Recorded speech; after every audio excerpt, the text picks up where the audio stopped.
भारत के पहले प्रधानमंत्री थे पंडित जवाहरलाल नेहरू। पाकिस्तान के पहले गवर्नर जनरल मोहम्मद अली जिन्ना।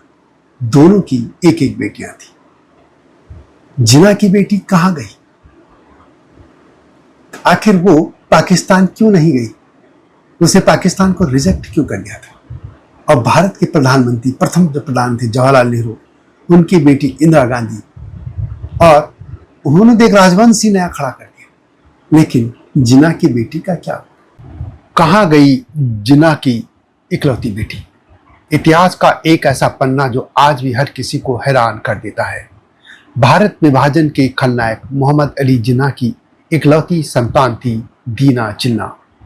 लेकिन जब मजहब के नाम पर देश बटा तो दीना ने अपने पिता के बनाए मुल्क पाकिस्तान को सिरे से ठुकरा दिया और उम्र भर अपनी मर्जी से भारत में ही रहने का उसने फैसला किया था। सिक्के का दूसरा पहलू भी देखिए, वो बड़ा दिलचस्प है। ठीक दूसरी ओर स्वतंत्र भारत के पहले प्रधानमंत्री जवाहरलाल नेहरू की इकलौती बेटी थी इंदिरा गांधी। इंदिरा गांधी ने न सिर्फ भारत की सत्ता के सर्वोच्च शिखर पर पहुंचने में सफलता प्राप्त की, वह प्रधानमंत्री तो बनी ही, साथ ही उन्होंने दुनिया के सबसे बड़े लोकतंत्र के भीतर एक ऐसा आधुनिक राजनीतिक राजवंश भी खड़ा कर दिया जिसने दशकों तक देश की तकदीर भी लिखी। अद्भुत है ना गाथा कि एक बाप ने एक नया मुल्क बनाया पर अपनी बेटी को खो दिया, और दूसरे बाप ने मुल्क संभाला और अपनी बेटी को उसका वारिस बना दिया, और जिसने लोकतंत्र में एक राजवंश खड़ा कर दिया।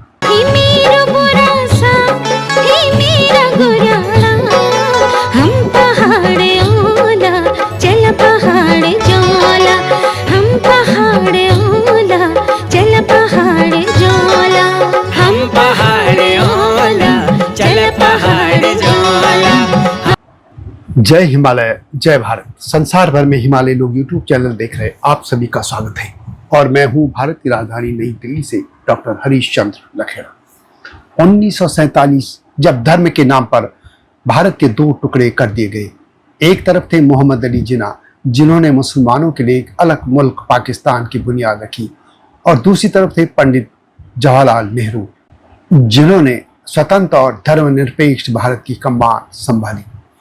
लेकिन क्या आप जानते हैं कि इतिहास इन दोनों नेताओं के परिवारों के साथ एक ऐसा विरोधाभास रचा जिसकी कल्पना खुद जिन्ना और नेहरू ने भी नहीं की होगी।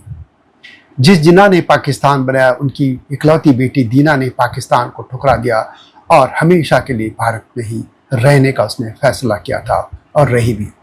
पाकिस्तान में उनका कोई राजनीतिक खानदान तो दूर, कोई सीधा वारिस तक नहीं बचा, जबकि नेहरू और उनकी बेटी कथा भारत के सभी लोग जानते ही हैं।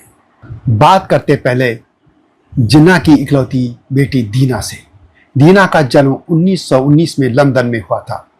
वह जिन्ना की पारसी पत्नी रट्टनबाई की संतान थी। दीना जब बड़ी हुई तो बेहद खूबसूरत और प्रखर विचारों वाली महिला बनी, लेकिन जिन्ना और उनकी बेटी के बीच दरार तब आई जब 17 साल की दीना को मुंबई के एक बड़े पारसी बिजनेसमैन नेविल वाडिया से प्यार हो गया था। मोहम्मद अली जिन्ना तो उस समय मुसलमानों के लिए अलग राजनीति की जमीन तैयार कर रहे थे। वे इस शादी के सख्त खिलाफ थे।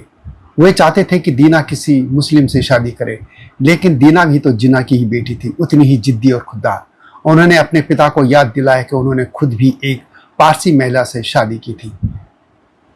पिता की मर्जी के बिना 1938 में दीना ने नेविल वाडिया से शादी कर ली जो पारसी थे, और यहीं से पिता पुत्री के रिश्ते हमेशा के लिए ठंडे हो गए। अद्भुत संयोग देखिए कि जवाहरलाल नेहरू की बेटी इंदिरा गांधी ने भी पारसी फिरोज गांधी से विवाह किया था। 1947 में भारत विभाजन के बाद जिन्ना पाकिस्तान के कायदे आजम बने। उन्होंने अपनी बहन फातिमा जिन्ना को अपने साथ रखा, लेकिन जब दीना से पूछा गया तो उन्होंने उस पाकिस्तान जाने से साफ इनकार कर दिया जिसे उनके पिता ने बनाया था। दीना ने भारत को अपनी मुंबई को चुना। उनके पति का कारोबार, उनका ससुराल सब यही था। हालांकि बाद में नेविल और दीना अलग हो गए, लेकिन दीना कभी पाकिस्तान नहीं गई। जिस जिन्ना ने करोड़ों मुसलमानों को अपना घर पर छोड़कर पाकिस्तान जाने की वकालत की, वे अपनी ही बेटी को पाकिस्तान का नागरिक नहीं बना सके। दीना वाडिया का कोई भी राजनीतिक वजूद पाकिस्तान में कभी नहीं बन पाया। वे एक आम भारतीय नागरिक की तरह मुंबई में रही और बाद में न्यूयॉर्क चली गई थी। भले ही पाकिस्तान की सियासत में जिन्ना के इस खून का कोई नाम लेवा भी नहीं बचा हो, लेकिन आज भारत के कारपोरेट जगत में उनके वंशज बेताज बादशाह हैं। दीना वाडिया के बेटे नुस्ली वाडिया भारत के सबसे दिग्गज और जाने माने उद्योगपतियों में से एक हैं, जो वाडिया समूह का नेतृत्व करते हैं।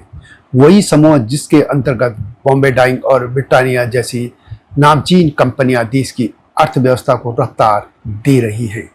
दीना ने 2017 में न्यूयॉर्क में गुमनामी में दुनिया छोड़ दी। उनका परिवार भारत का बड़ा बिजनेस घराना तो बना ही रहा, लेकिन राजनीति में दीना ने कभी पांव नहीं रखा। दूसरी तरफ हम भारत में देखें तो पंडित नेहरू के बाद इंदिरा गांधी, फिर संजय गांधी, राजीव गांधी, सोनिया गांधी, राहुल गांधी, प्रियंका वाड्रा और जाने क्या क्या, यह सब एक राजवंश लोकतंत्र में खड़ा हो गया। यह कह सकते हैं कि राजनीति के इस मैदान में नेहरू का परिवार एक राजवंश की तरह स्थापित हो गया, जबकि जिन्ना का परिवार भारत में तो कारपोरेट वर्ल्ड का बेताज बादशाह बन गया, लेकिन पाकिस्तान में उनका नामो निशान मिट गया। दीना वाडिया का इतना ही संपर्क रहा कि वह 2004 में यानी अपने वृद्धावस्था में अपने पिता की मजार पर जाने के लिए पाकिस्तान अवश्य गई थी। एक बाप ने मुल्क बनाया पर बेटी खो दी, दूसरे बाप ने मुल्क संभाला और बेटी को उसका वारिस बनवा दिया और उसमें राजवंश खड़ा कर दिया। इतिहास के इस दिलचस्प मोड़ पर आपकी क्या राय है? कमेंट सेक्शन में अवश्य लिखिएगा, बताइएगा। वीडियो पसंद आए तो शेयर भी कीजिए, लाइक भी कीजिए और चैनल को सब्सक्राइब करना न भूलना। जल्दी आऊंगा नई गाथा के साथ, तब तक जय हिमालय, जय भारत। हिमालय पे पेड़ हो तो गीत गाएंगी नदियाँ, गीत गाएंगी नदियाँ। पेड़ों पे चिड़िया है तो गीत गाएंगी नदियाँ, पेड़ों पे चिड़िया है तो गीत गाएंगी नदियाँ।